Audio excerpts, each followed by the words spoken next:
Baik, Assalamualaikum warahmatullahi wabarakatuh.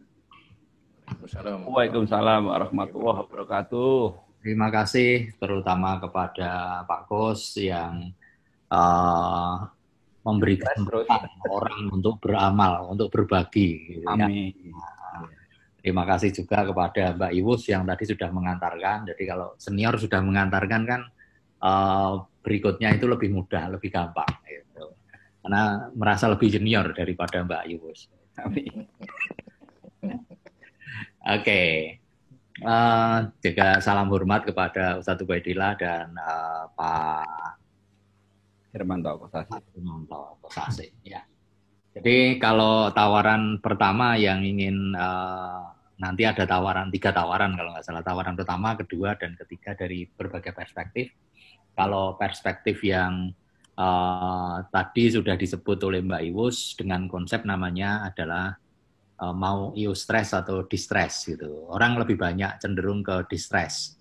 Nah, saya akan membawa teman-teman, membawa para pendengar untuk mencoba memahami konsep eustress dalam bentuk pribadi tahan banting. Atau kalau dalam bahasanya ini adalah pribadi hardiness. Jadi ini sesuatu yang menarik karena bagi saya karena apa? Kadang-kadang sesuatu yang mungkin kalau dalam kacamata orang-orang yang lahir lebih dahulu itu stresornya ya, bisa jadi lebih lebih berat tapi sifatnya tradisional. Tapi kalau sekarang itu mungkin juga bisa dirasakan berat karena dipapar oleh teknologi. Sedikit-sedikit sekarang bicara kemewahan, sedikit-sedikit diantarkan bahwa hidup mewah seperti ini, barangnya harus seperti ini. Nah, rupa-rupanya banyak orang yang kemudian pakai jalan pintas untuk tidak menganggap bahwa itu sesuatu yang bukan instan tetapi ada prosesnya. Jadi sering orang melupakan prosesnya sehingga yang dilihat itu kemudian ketika ada ada jarak antara dia dengan ini seolah-olah kalau dia melakukan hal yang sama kemudian tidak berhasil itu sudah timbul sebuah stresor khusus di dalam kehidupan.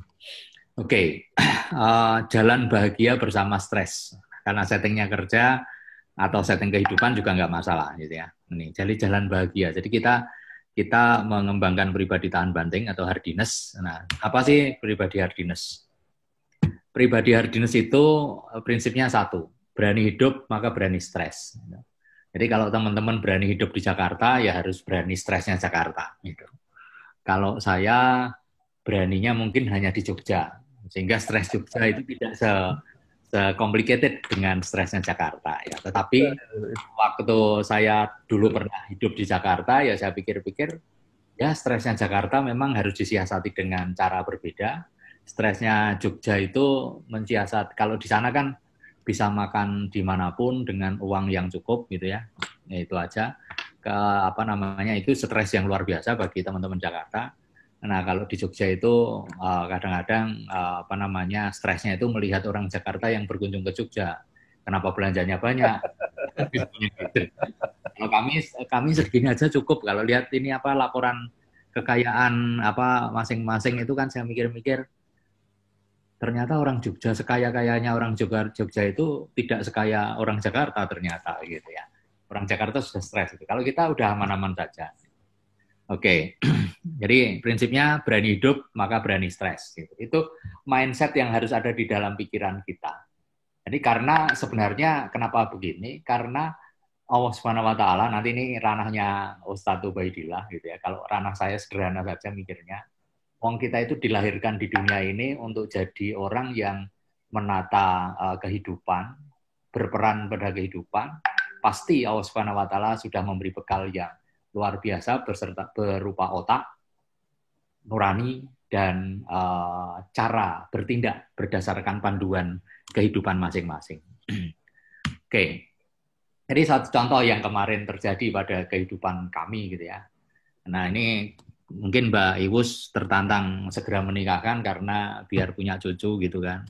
Saya sudah punya cucu jadi stresnya kadang-kadang dari cucu gitu. Di masa pandemi tiba-tiba cucu panas gitu ya. Nah itu kita langsung parno saja. ada apa ini gitu kan, panas gitu kan, itu udah timbul perasaan was-was gitu. Padahal kalau barangkali kita melihat bahwa ya hidup selama 6 bulan ini luar biasa loh, misalnya tidak terjadi demam di antara kita gitu. Tapi ketika ada sekali, 2 kali demam di antara kita, ya menurut saya wajar-wajar saja. Nah, tinggal demamnya apa gitu kan. Kalau kemudian Allah SWT memberikan kita pada kondisi-kondisi yang tidak nyaman, ya apa yang harus kita pikirkan, gitu aja.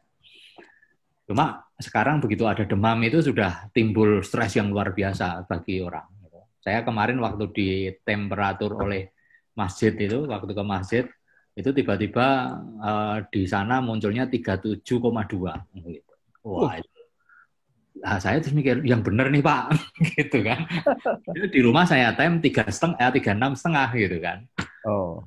Begitu dicek lagi, misalnya udah gini, sekarang cek lagi 36,8, wah udah tuh aman lagi gitu kan. Kan kadang-kadang ini bagi beberapa orang ternyata termometer gun itu memang mengkhawatirkan gitu.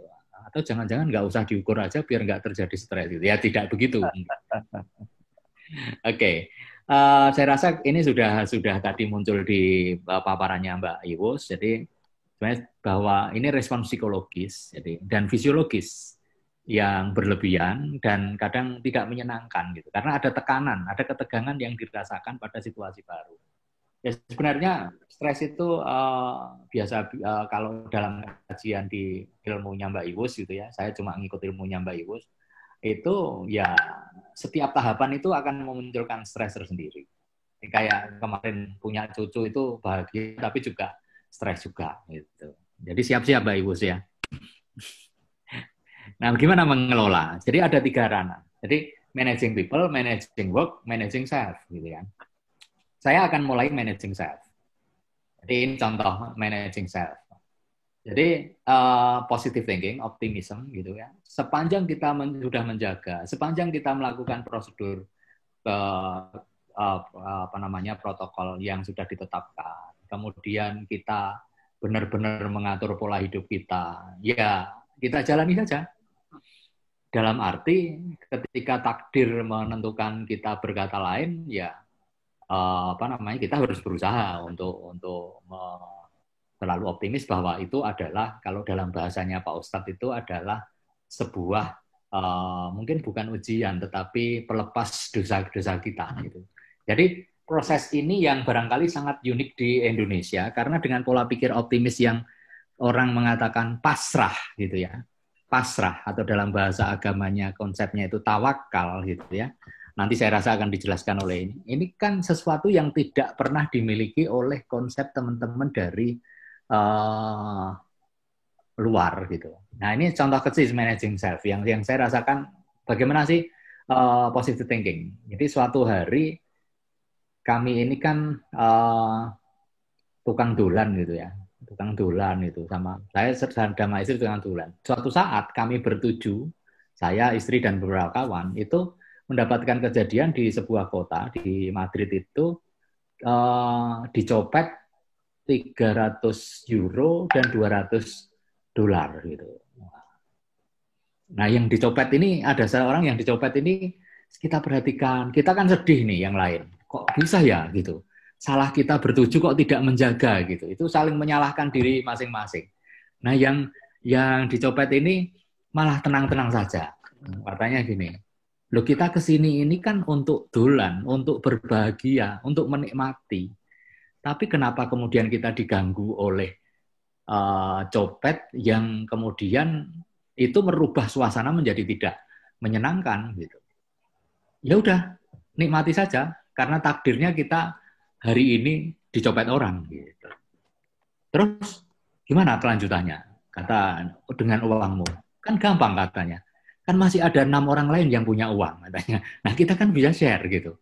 Dan itu nanti kita tinggal kalau sudah kumpul di Indonesia lagi kita cari caranya gimana mendapatkan uang itu secara halal. Nah, biarkanlah ini terjadi dan itu kita meratapi juga tidak mungkin kembali. Itu gambaran positive thinking dan Ibu yang sederhana. Jadi sama lah di dalam kehidupan di COVID ini, kadang-kadang saya juga ketemu teman-teman yang apa namanya di keluarga itu, kemudian dia berpikirnya sederhana saja. Nah, saat inilah saya bisa kumpul dengan anak-anak, dengan keluarga yang tadinya itu lupa keluarganya itu ada di mana, itu karena lebih banyak di kantor. Gitu kan. Itu salah satu contoh. Nah, kalau saya secara positif juga sederhananya Pak Bos dan teman-teman, itu saya bisa mengikuti 3 acara di satu ruangan gitu. Yang kalau nggak COVID nggak bisa gitu kan. Jadi kan ada 3 layar gitu kan, tinggal gimana cara ngaturnya. Nah itu kita bisa ngikuti 3-tiganya. Jadi undangan di masing-masing kota dengan ini sudah bisa juga. Itu kan positive thinking yang harus kita. Jadi self management, managing self. Personal karakter dan value. Value-nya kalau teman-teman saya belajar dari seorang pengusaha di Jogja yang dia itu terpukul karena apa? Karena omset dia itu langsung, kalau bisnis makanan itu kan langsung drop ya. Dia itu awal-awal dia tidak mau menutup, tapi dia berusaha melakukan sebuah proses yang berbeda ternyata. Jadi cara kreatifnya itu muncul. Jadi pribadi hardiness itu adalah pribadi yang ketika berhadapan dengan situasi apapun, dia bisa memaknai itu dan dia bisa berpikir solusinya. Dan dia cuma bilang begini, saya harus berjuang sehingga semua outlet di tempat saya tetap anak-anak yang ada di sana itu bisa makan. Kalau kita aja, saya rasa cukuplah dengan keluarga gitu ya. Tapi kalau dia berpikirnya, karena dia punya 100 outlet, jadi 2 outlet itu ada di Malaysia, dan yang dia tutup memang Malaysia, karena yang di Malaysia itu tidak boleh buka. Yang di Indonesia ditutup pelayanannya, tetapi dibuat model yang berbeda. Nah, dengan konsep yaitu frozen. Nah, dia kemudian mengembangkan media baru. Nah, ini sekarang anak-anak muda ini sekarang banyak kemudian jadi reseller akhirnya. Gitu. Itu salah satu contoh melihat satu situasi yang ada value-nya apa sih ketika ditakdirkan untuk berada di dalam kehidupan yang saat ini itu betul-betul krisis gitu. Ya tentu saja kontrol diri itu menjadi sesuatu hal penting kalau dalam personal karakter. Ini nanti di sini creativity, kemudian originality itu sekarang banyak berkembang gitu ya. Tadi Mbak Iwus mencontohkan itu malah pada situasi itu kreativitas mengumpulkan donasi itu luar biasa gitu ya. Di caranya ternyata kita jadi sadar bahwa misalnya tadi Mbak Iwus jadi sadar ternyata saya dipercaya oleh orang gitu untuk mengumpulkan uang yang tidak sedikit gitu kan. Nah, itu yang menarik. Jadi adalah satu pembelajaran bagaimana pola pikir kita untuk berubah. Yang kedua, kalau di dalam proses bisnis ini, bicara creativity, kemudian kita harus berpikir, jangan-jangan, kalau ini di dalam dunia bisnis ya, jangan-jangan ketika kita mengelola perusahaan dengan cara lama, itu sebenarnya ini diberi kesempatan dengan cara baru. Cuma bagaimana cara baru ini tidak menyakitkan gitu. Tidak menyakitkannya apa? Tidak harus langsung serta-merta melakukan proses PHK. Tapi bagaimana mengajak bicara mereka untuk memahami kondisi ini terjadi. Jadi kadang-kadang ada karyawan, kalau saya cerita dengan beberapa teman itu, ada kadang yang malah gini, Pak, daripada nanti perusahaan ini tambah susah, izinkan saya bisnis di rumah, karena saya punya keahlian makanan dan sebagainya. Nanti jangan lupa Pak ya, Bapak yang pesan, kemudian tolong gulirkan kepada teman-teman. Nah, gitu. Itu kan juga bisa. Gitu. Jadi kemudian kontrol emosi, kemudian yang ini ya good habit. Jadi jangan lupa kita punya yang disebut adalah sense of humor. Itu akan membawa imunitas dalam diri kita. Jadi bagaimana peredaran, misalnya salah satu contoh ya, peredaran berita-berita hoax yang kemudian meruntuhkan imunitas itu, ternyata kemudian disadarkan dengan satu fragmen, satu sandiwara yang 2018 itu tidak terkenal, sekarang menjadi terkenal, yaitu namanya Tile gitu ya. Iya betul ya. Nah itu kan, itu berat biasanya sense of humor. Kenapa sih kita ribut masalah yang kadang-kadang lempar hoax dan sebagainya? kita hidup dengan kondisi yang susah, kenapa kita harus kemudian berpikir susah gitu kan katanya itu. Ya sudah, kita nikmati anugerah dari Allah Subhanahu wa taala kalau saya bilang gitu. Yang paling penting di dalam konsep pribadi happiness itu ya kita mengatur diri kita gitu. Ini kalau di organisasi yaitu people handling. Saya rasa nanti kita bahas secara lebih kalau ada pertanyaan gitu ya. Nah, saya lanjutin aja pada konstelasi ini. 3C itu caranya. Pertama, kontrol. Hidup kita, apapun yang terjadi, itu ada 2 pengendali. Kontrol yang utama adalah kontrol dari diri kita. Tapi ada juga kontrol yang di luar dari kita, yaitu apa? Kontrol yang dikendalikan oleh Allah Subhanahu wa taala. Jadi ketika mungkin hadir COVID ini, itu kan kontrolnya tidak dari kita. Kita nggak mungkin melakukan itu. Yang kita lakukan kontrolnya adalah apa? Ketika misalnya ini ya, contoh kasus saja yang saya rasakan. Saya rasa kalau Mbak Iwus nggak terasa, karena Mbak Iwus tadi posisinya kan banyak gitu ya. Misalnya suka nggak suka, saya hitung gitu. Saya biasanya melakukan proses penghitungan berapa income yang saya dapatkan dalam sebulan. Karena itu kepentingannya sebenarnya saya cuma mengamalkan apa yang diantarkan oleh Ustadz Ubaidillah, yaitu saya harus fix tahu jumlah yang masuk karena saya bisa tetapkan berapa zakat yang harus saya keluarkan. Gitu. Itu aja di sistem keuangan. Jadi tujuannya cuma itu, nggak ada yang lain. Nah itu kalau saya perhatikan, itu pada 6 bulan ini, itu 30-50% financial income saya, dan itu turun betul. Jadi nggak ada ternyata berpengaruh juga ya, saya bilang itu. Nah kalau sudah demikian, yang harus kita lakukan adalah kontrol pola hidup kita, gitu. Yang tadinya mungkin setiap minggu itu harus bisa dolan ke, misalnya kalau di sini itu sudah mewah Pak Bos, tapi kalau di Jakarta belum mewah gitu ya. Misalnya makan bareng di rumah makan Padang yang seder titik-titik gitu ya misalnya, itu sudah mewah gitu ya.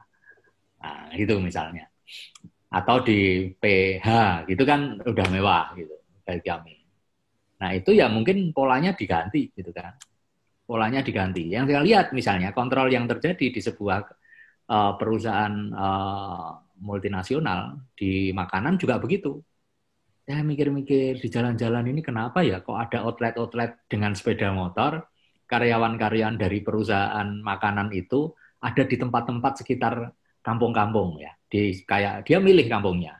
Kampung yang biasa makan itu ada di mana. Itu ada dengan satu paket 100.000, isinya 4. Dan saya pikir-pikir, oh ini luar biasa ini cara pola jangan tidak hanya pola hidup, leadernya itu membuat pola yang berbeda untuk membuatnya. Kalau mungkin bahasa sederhananya, kalau nggak mau perusahaan ini bangkrut dan kita semua dipecat ya harus berubah gitu mungkin ya. Kemudian yang kedua adalah komitmen. Komitmen bahwa kita akan tetap hidup bahagia di dalam situasi apapun. Itu yang paling kedua yang pentingnya. Jangan pernah berpikir. Masalah nanti kemudian ada di antara keluarga kita itu kemudian ya naudzubillah min dzalik ditakdirkan untuk bersakit, yaitu sebagai satu kesempatan kita untuk melakukan berpikir solusi-solusi yang lain. Yang penting semua harus bahagia. Kadang-kadang begitu yang terjadi di beberapa masyarakat ini malah justru begitu satu kena itu malah yang lain menyalahkan. Kok bisa kena gitu ya? Misalnya saling mencurigai. Terus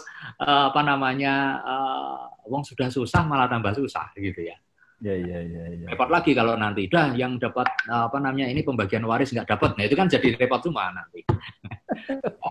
Kemudian challenge. Jadi opportunity untuk pengembangan. Saya melihat kalau di dalam dunia organisasi ini adalah krisis yang luar biasa untuk memberi pembelajaran pada kita semua untuk mengatur ulang, kalau di organisasi namanya right sizing. Apakah benar kita itu right? Yang kedua, apakah benar organisasi kita itu melakukan proses kerja yang efisien? apakah benar kita bisa mengefektifkan orang yang masih ada, yang kondisi sehat gitu. Nah, kalau kemudian saya tarik keluarga, nah kira-kira itulah yang harus kita lakukan juga. Apakah kita memang sudah mengefektifkan seluruh anggota keluarga? Ternyata kalau dulu kami itu sering jajan di luar ya, artinya ke restoran gitu. Dengan COVID ini kita jadi tahu potensi masing-masing yang ada di rumah ini bisa masak. Saya itu ahli masak cuma 2, oseng-oseng sama nasi goreng gitu. Nah itu saya baru tahu, ternyata tanpa ngatur bumbunya, itu seluruh rumah mengatakan enak gitu. Atau mungkin kalau nggak enak, takut barangkali ya. Nah, istri saya itu juga pinter masak akhirnya, tahu gitu. Oh, masak. Lalu saya ditanya gini, masakannya enak? Ya saya harus jawab enak gitu kan. Kalau nggak bilang nggak enak, nanti bisa dipecat saya gitu ya. Jadi ternyata kemudian timbul keakraban, challenge untuk membuat sebuah konsep yang disebut family well-being, yaitu family quality, life satisfaction kita jadi lebih terasakan. Gitu. Saya rasa itu. Terima kasih. Oke.